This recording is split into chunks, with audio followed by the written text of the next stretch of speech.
In a peaceful town nestled among rolling fields and expansive skies, there lived a farmer named John.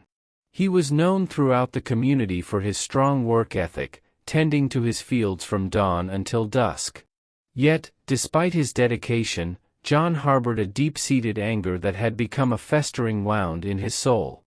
This anger, rooted in years of hardship and disappointment, often erupted at home. John's temper led to heated arguments with his wife, Mary, and harsh words toward his two children, Emily and Jack. The once peaceful household had turned into a tense battleground, with John's anger spilling over into every interaction. One evening, after a long day in the fields, John returned home to find Mary in the kitchen, preparing dinner. The house was filled with the aroma of a hearty stew, yet John's mind was clouded by his frustrations. "Why is dinner late?" he snapped, slamming his fist on the table. "I've been working all day, and I deserve a hot meal." Mary flinched at the outburst, her eyes welling up with tears. "I'm sorry, John," she murmured, her voice trembling. "I've been busy with the children and lost track of time." John's face twisted with rage, his fist clenching around his fork. "Busy with the children," he barked, his voice dripping with venom. "You think that's more important than feeding your husband?"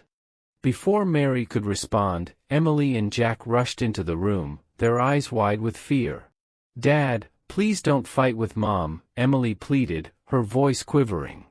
John's anger flared, his vision blurring with rage. "Get out," he roared, his voice echoing through the house. "All of you!" The children fled, tears streaming down their cheeks, while Mary turned away, her shoulders shaking with silent sobs. John stormed out of the house, slamming the door behind him. The sound reverberated through the night, a painful reminder of the fractured state of his family. Days turned into weeks, and the tension in John's home only grew. He isolated himself, spending long hours in the fields, his heart aching with guilt and anger. One day, as he worked the soil, he noticed an elderly monk walking along the path that ran beside his fields. The monk, dressed in simple robes, paused at the edge of John's field, his eyes studying the farmer with a gentle gaze. "Greetings, John," the monk said, his voice calm and soothing. John's brows furrowed, his heart tightening. "How do you know my name?" The monk smiled, stepping closer to John. "Word of your troubles has reached me. I am Sensei Ryu, and I have come to offer guidance." John's jaw tightened, his gaze shifting back to the soil. "Guidance," he muttered, his voice tinged with bitterness. "What guidance could a monk offer me?" Ryu's smile remained, his eyes full of compassion. "John, anger is a poison that corrodes the soul. It clouds our minds, causing harm to ourselves and those around us. The Buddha teaches that to find peace, we must release our attachments, including our anger and resentment." John's fists clenched around his farming tools, his chest tightening. "How do I release my anger?" he whispered, his voice heavy with sorrow. Ryu's eyes softened, and he placed a hand on John's shoulder. "Through meditation, reflection, and forgiveness. Anger is a powerful force, but by cultivating compassion and mindfulness, we can learn to let it go." John's gaze fell to the ground, his vision blurring with tears. "I don't know if I can forgive myself for what I've done to my family." Ryu nodded, his smile tinged with sadness. "Forgiveness is a journey, John, but it begins with a single step. Allow me to help you find your way." John spent the following weeks in the company of Ryu, meditating and reflecting on the Buddha's teachings. Gradually, the anger that had consumed him began to fade, replaced by a sense of calm. He realized the depth of his mistakes, and a newfound determination to heal his family took root in his heart.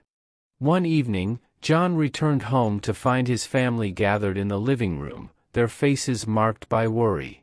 Taking a deep breath, he knelt before Mary and the children, his voice shaking with emotion. "I know I've hurt you," he began, tears welling in his eyes. "And for that, I am deeply sorry. I want to change, to heal our family and move forward together." Mary's eyes filled with tears, her hand reaching out to touch John's cheek.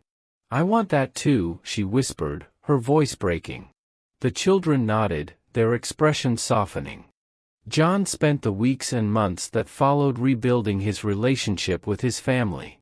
He continued to practice meditation, fostering mindfulness and compassion in his daily life. Slowly, the wounds of the past began to heal, and the family's bond grew stronger.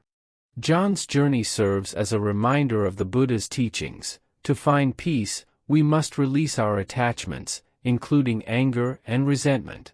The Buddha emphasized the importance of cultivating compassion, mindfulness, and forgiveness, not only for ourselves but for those around us.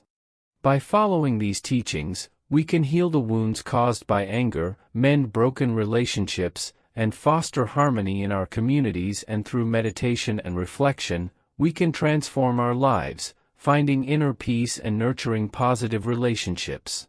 Finally, the Zen Master team is dedicated to exploring meditation, spiritual growth, life, philosophy, and mindfulness, with the goal of bringing you inner peace and inspiration. Don't forget to subscribe and activate notifications to join us on this enlightening journey. Together, let's cultivate a mind that is both calm and joyful.